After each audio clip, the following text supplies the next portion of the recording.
Assalamualaikum dan salam sejahtera. Saya Ahmad Najmi Nasruddin melaporkan MyDF News edisi November 2021.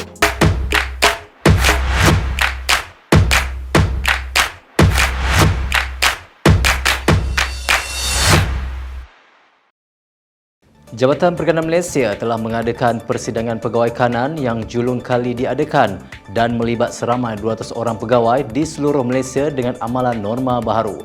Persidangan kali ini telah dirasmikan oleh Yang Berbahagia, Ketua Pengarah Perikanan Malaysia Encik Ahmad Tarmizi bin Ramli dengan bertemakan perikanan tekapan dan aquakultur mampan, jaminan bekalan makanan atau food security for the future.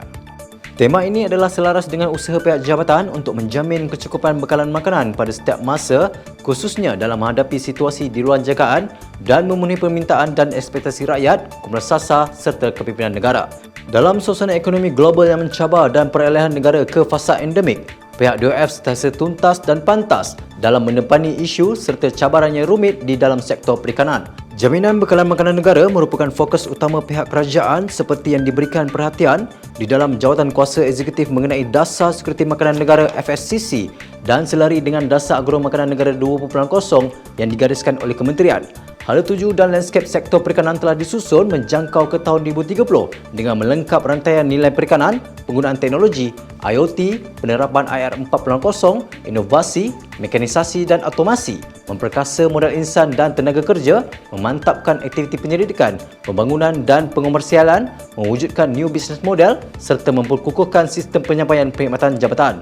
Di dalam persidangan kali ini, jabatan telah menjadikan slot taklimat khas dari pihak Malaysia Productivity Corporation MPC bagi menyampaikan taklimat berkaitan National Policy on Good Regulatory Practice yang menekankan tentang proses analisis impak peraturan yang komprehensif bagi pelaksanaan peraturan atau dasar dan akta baru. Bandar Port Dickson terletak kira-kira 30 km dari Seremban Negeri Sembilan. Port Dickson mendapat nama sempena nama pegawai tertinggi British Sir John Frederick Dickson yang telah ditempatkan di negeri-negeri selat semasa akhir abad ke-19. Port Dickson pernah menjadi pelabuhan yang penting pada suatu ketika dahulu. Kini, Bandar Port Dickson terkenal dengan pantai peranginan dengan kepadatan penduduk sekurang-kurangnya 120,000 orang. Perairan Port Dickson kaya dengan kepelbagaian biodiversiti marine. Jabatan Perikanan Malaysia melalui Pusat Ikan Hiasan Port Dickson atau dikenali sebagai PIHPD merupakan sebuah agensi yang bertanggungjawab untuk mentadbir urus sumber perikanan. Pusat Ikan Hiasan Port Dickson yang terletak di Teluk Kemang dirasmikan pada 3 Mei 2011 dan berada di bawah Jabatan Perikanan Negeri Sembilan. Pusat ini juga menjalankan aktiviti pembiakan ikan inggu dan kuda laut, konservasi penyu serta terumbu karang agar sumber marin terpelihara. Pusat ini juga menjadi sumber rujukan dalam industri ikan hiasan marin, propagasi karang dan juga hatchery pengiraman dan penetasan telur penyu. Pusat ini juga merupakan tarikan produk pelancongan dan pusat pendidikan awam berkaitan ikan hiasan marin di dalam dan luar negara.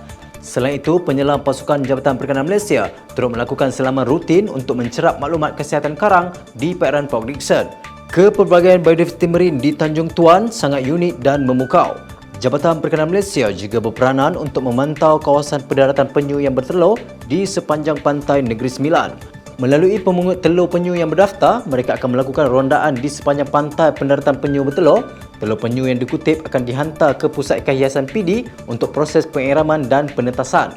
Seterusnya, anak penyu tersebut akan dilepas semula ke laut bagi tujuan konservasi spesies terancam. Aktiviti pelepasan anak penyu ini dilakukan pada waktu malam bagi mengurangkan risiko pemangsa. Uniknya Port Dickson ni mempunyai banyak coral sebenarnya. Tak payah kita pergi jauh-jauh sampai ke taman laut. Sedangkan di Negeri Sembilan pun ada coral di tepi pantai. Di tanah besar ada terumbu karang. Kita boleh snorkeling, kita boleh diving untuk tengok. Dan saya nampak jika ia kekal dengan keadaan sekarang dan dijaga oleh para nelayan yang kalau kita telah develop mereka di bawah sediaan kami, kita harap tempat ni akan terus kekal dengan kemewahan dan kesuburan sumber perikanannya lah.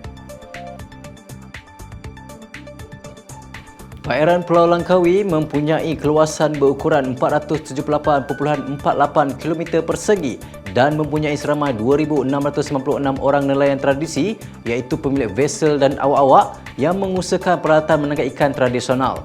Terdapat 27 buah pangkalan di sepanjang pantai perairan Pulau Langkawi dan sebanyak 1,327 buah vessel menangkap ikan yang berlesen terdiri daripada sampan dan bot enjin dalam Zon A. Sumbangan perikanan tangkapan kepada sektor perikanan daerah Langkawi adalah sebanyak 17.025 tan metrik dengan nilai lebih RM200,000 bagi tahun 2020. Manakala sehingga Ogos 2021, trend pendaratan ikan di Langkawi mencatatkan sedikit penurunan iaitu hanya sebanyak 8,254.14 tan metrik dengan nilai RM 116 juta ringgit.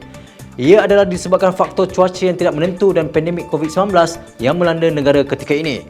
Sehubungan itu, Ketua Pengarah Perikanan Malaysia telah melakukan lawatan kerja ke JMV Ferry Service Sdn Bhd bagi taklimat dan pandu uji cadangan bot transformasi nelayan pantai untuk program pemodenan dan mekanisasi tangkapan di bawah Dasar Jaminan Makanan 2021 mengelilingi Pulau Langkawi.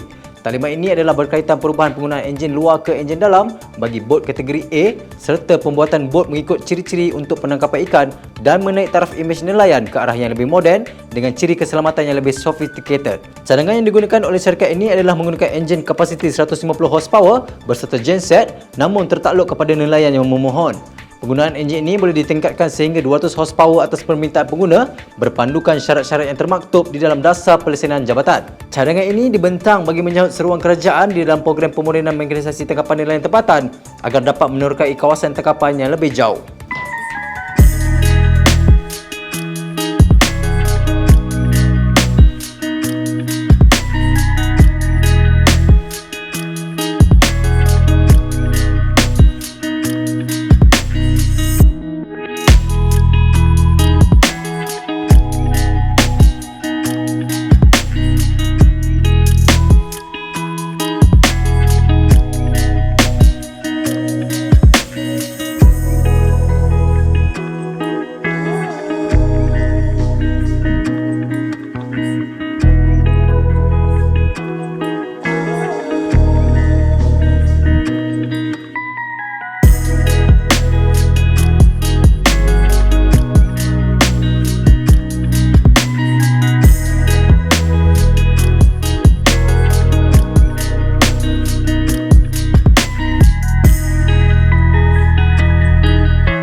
Sebelum saya akhiri laporan saya, jangan lupa like, share dan subscribe laman sosial Jabatan Perikanan Malaysia bagi mengetahui maklumat dan informasi terkini. Saya Ahmad Najmi Nasruddin. Assalamualaikum dan salam keluarga Malaysia.